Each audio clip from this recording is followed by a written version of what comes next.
Indulge me. I'm going to talk New York politics, New York City, New York State. But it's okay. It's a very large state. Some say the third or fourth, probably the fourth largest. And as goes New York, so goes, in this case, London and Switzerland and Singapore. We'll explain. So there was a concept called congestion pricing. And if you've ever been to New York, you know how bad traffic could get.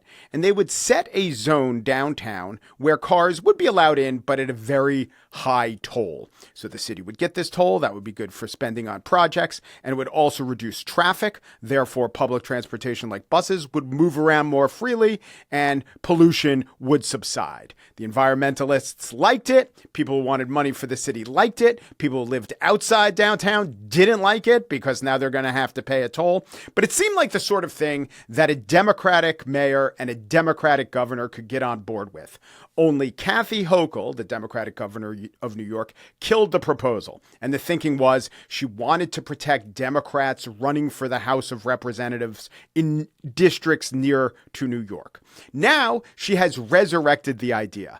But all of this seems very strange to me in terms of the politics. I even read a reference of Kathy Hochul is now ready to compromise with the incoming Trump administration, who is also against congestion pricing. Wait a minute. Her position was against congestion pricing. How do you compromise with someone who has more of your position than you do? There's only one person who can explain this all, and he's Harry Siegel, senior editor at The City, co-host of the FAQ NYC podcast, the Daily News' best columnist. For my money, Harry, welcome back to The Gist. Hey, Mike, thanks for having me back. Were there any considerations I didn't get to? I said mostly it was killed because the motorists who were in neighboring Westchester and Nassau County would punish their representatives, and that's why Kathy Hochul killed the original iteration of that. Were there other considerations I don't even know about? Yes. So New York is still the fourth largest state, but it's also the fastest shrinking state.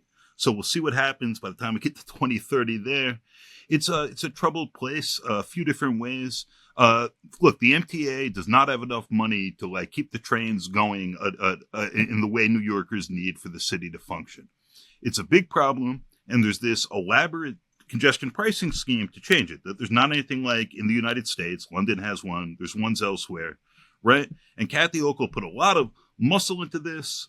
It was a big multi-year thing going back to the Cuomo administration to get this through and through the federal government. Mike Bloomberg had proposed something similar. This all, by the way, in some sense, is spiritually to replace the commuter tax that New York once had. And that's its own story. And it does need federal government buy-in. That's where we're talking going. About different states being affected. This is where we're going. So it needs federal government buy-in. New Jersey is already suing to block it. The teachers union is suing to block it. Polling shows it's really unpopular. It's actually possibly less popular than Kathy Hochul, who's less popular in New York State than Donald Trump. So she is a weak governor in a sort of accidental corner. She says that the election was not part of her consideration at all. That's risible. Yes.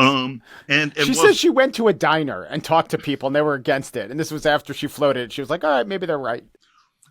Kathy Hochul says she was in a room full of reporters. And she said, I know I've been in more diners than any of you. And that's ballsy. I'll respect that. But look, she is possibly going to be running, if she is the Democratic nominee in 2026, against one of the Republicans who did hold on, as Democrats did better this year, Mike Lawler, who's in a district north of New York City, like in Hudson Valley, who already has an ad up saying, this inept governor, this putz, what is she doing here? And she's in... It's funny because we're talking about having less cars, but she's in that weird middle-of-the-road roadkill lane where she proposed this. Now she says, I'm saving you 40%. It was the $15 to get into Manhattan thing I put through. Now it's going to be $9 an hour. She says we don't need another federal review, which is a years-long process because this is in the range they initially considered. That's unclear. There will certainly be litigation. Trump has said, I can't stand this. So it's supposed to start January 5th of midnight, not January 6th, one day before. And Trump would become president on January 20th. It's possible we will have it.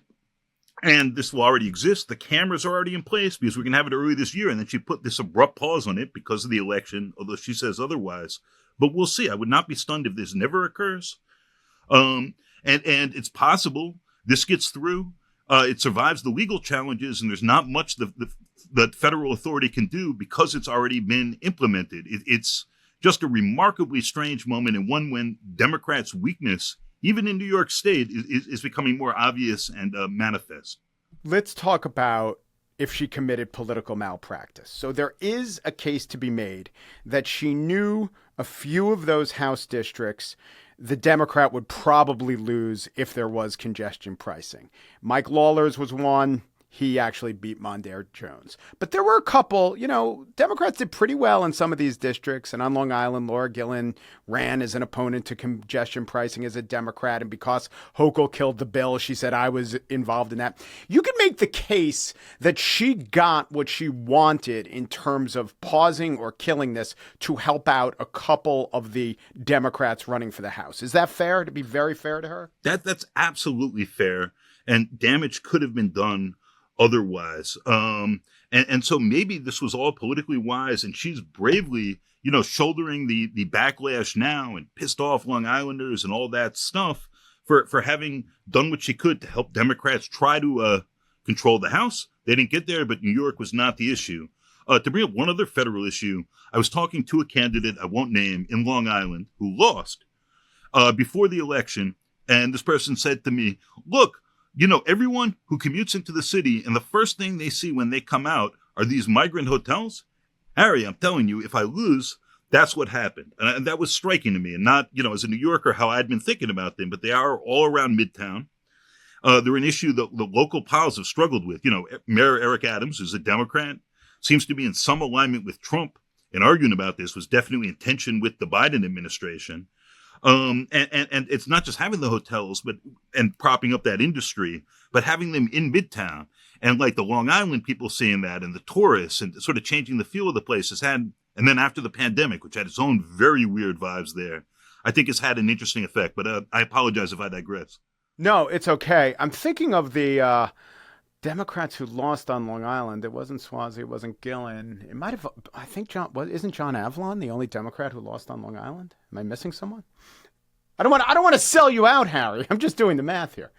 Anyway, so make the case, as I see it, that she really did commit political malpractice, because now she is scrambling to get through a version of congestion pricing that might not get through when she had it all on the table, and she just had to have a little bravery and say, we're doing this as planned, rather than having the last minute switcheroo. Mike, we're talking politics, but I want to get away from that and political malpractice and just talk about governance and what you can actually do. The trains in New York need a lot of money to function and function well. And that's essential. That's really up there with sweeping the streets and paving the roads as a fundamental service here for the biggest city in the country and, the hub of its economy in certain ways. And that money is not there right now, despite New York's vast budget. This was the scheme to get it there. And in pulling back her own $15 an hour scheme and replacing it with one where they have to bond out some of the money, it will cost a lot more that way, with interest and everything else. Maybe it doesn't do as much for congestion as it would have at $15 now that it's $9, if it happens. I think the real sin here was not having stood by this plan, and she'd read polls before that point and knew that people were going to be really against this, standing up and showing some conviction. It's just not clear what she's finally about. And this all feels so tactical and political to supporters of the plan, to enemies. And we have a governor who people are suspicious of the farther left, but the centrists seem at best like weather vanes. And she just seems like a strong example of that. An accidental governor who's now won a term of her own, wants to win another, but seems to just go where the polling's taking her, even when that means taking back her own position, saying whatever ridiculous stuff to justify that. And I don't necessarily just need a strong person who's wrong about things, but I think it makes her politically very vulnerable to be this weak and this seeming interested in her political survival over what the city maybe really badly actually needs. Yeah. An interesting side note is that Andrew Cuomo, her predecessor, he was a champion of congestion pricing while in office, and it wouldn't be where it is as a plan without him. But he actually came out against it too, sort of at the last minute. I don't know that it matters so much that a former governor who might run for mayor has a change of heart. But is he being a political weather vane as well?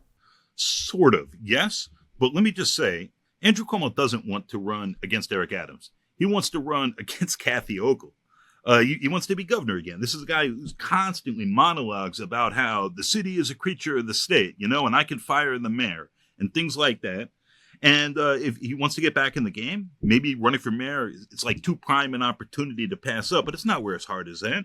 And so when he reversed on that, he said, this is not the moment, and New York's got a hole to climb out of, and with the pandemic and so on, and preceded Hochul to that position, and maybe that influenced her pause. He's absolutely looking at the politics of this and seeing weakness and opportunity. It's a hard thing to stand up right now. And for a Democratic Party that's sort of running on inertia and voter habit here to pass something big, sweeping, and unique as badly as New York may need it, and then expect voters to just sort of go along and say, well, that's okay, or we got used to that once it happened. Yeah, is this the sort of initiative that taxes are almost never popular, that you're just going to have to suck it up? You think you're doing the right thing and you think it will pay off in the long term. The short way of saying it, does a good politician look at this and say, this is where I spend political capital rather than earn it? I think so. What you certainly don't do is bet very heavily before the flop. And then sort of fold afterward, right. And then it's the turn, and you're like, wait. I know this doesn't really work in poker, but I'm back in the hand, and now I'm all in, or 60% in, as the case may be.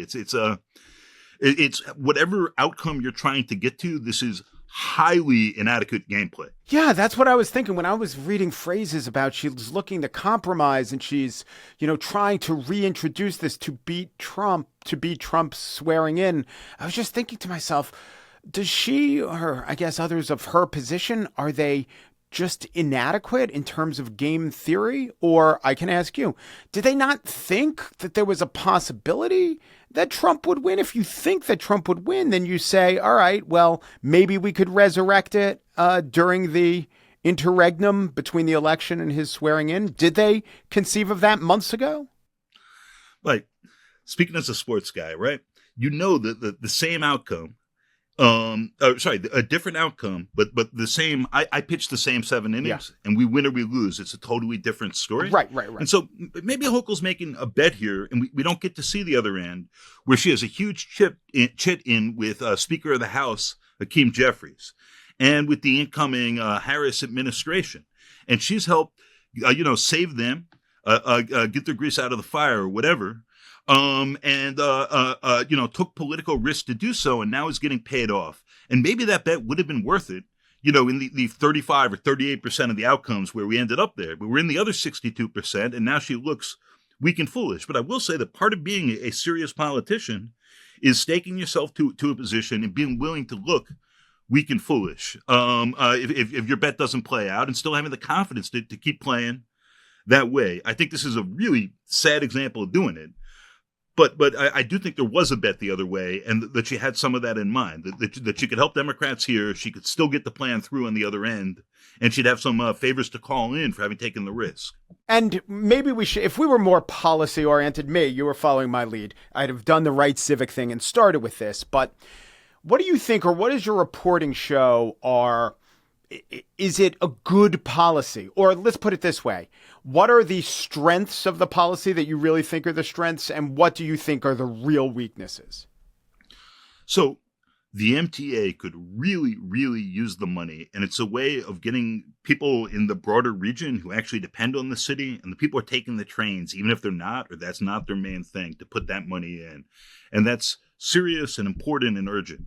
The downside is it's a complicated and elaborate, very different scheme that alienates tons of people with cars in the city and in the region. That's difficult, very politically difficult to jam through, and then to maintain, just to make sure you have it for a certain amount of time. The money's so important, then it's like you're never going to take this away. But it's like a whole series of risks to get to that point. And then in the absence of that, there doesn't seem to be a contingency plan past like less maintenance and like a more broken down train system for what we're going to do, which is, you know, as a guy who lives here and does take the trains pretty much every day, and the buses like very worrisome. Yeah. You don't really take the buses. You just depend on, you know, maybe erosion to move you along a couple inches. I will also say that from all of my reading on it, I do think it will lower congestion. I do believe that. I think the pollution aspects have been greatly oversold. And, you know, And they'll bomb the areas that have like the South Bronx will have more pollution according to, you know, the environmental review that happened. And this is the area with the highest asthma rate in the country. Like overall, there would be less emissions, and that's good. All else being equal, but when you start looking at this granularly, like there are a lot of winners, but there's some serious losers that this creates, and new traffic clogs and so forth. Right. And New York doesn't care if the losers are in New Jersey. In fact, maybe a tried and true New Yorker would say that goes with the territory. But there are a lot of middle class and working class people and older people who can't use mass transit. It's inapplicable to them, and they will get hurt. They will get hurt with the tax for sure. I don't know what it'll do to the overall economy, but there are trade-offs like any policy. And that's why the UFT, the teachers union, has come out crazy the UFT hard getting against involved this. in everything. Remember was it in Sleeper, the Woody Allen film? Albert Schenker of the UFT was like involved in the nuclear bomb. Yeah. Well, we're going way back. By the way, and speaking of New Jersey, all right, so New York got rid of its trash by throwing it into the Atlantic and having it wash up in New Jersey until the Supreme Court ruled in 1931 that it could not do that, even though they were throwing it into New York waters. I thought you were going to go with, and that is how we got Perth Amboy, or something like that. Harry Siegel is a columnist for the Daily News. His podcast is FAQ NYC, and he writes for The City. Native of Plano, Texas. No, maybe you hear it in the accent. New Yorker through and through. Thank you so much, Harry. Thanks, Mike.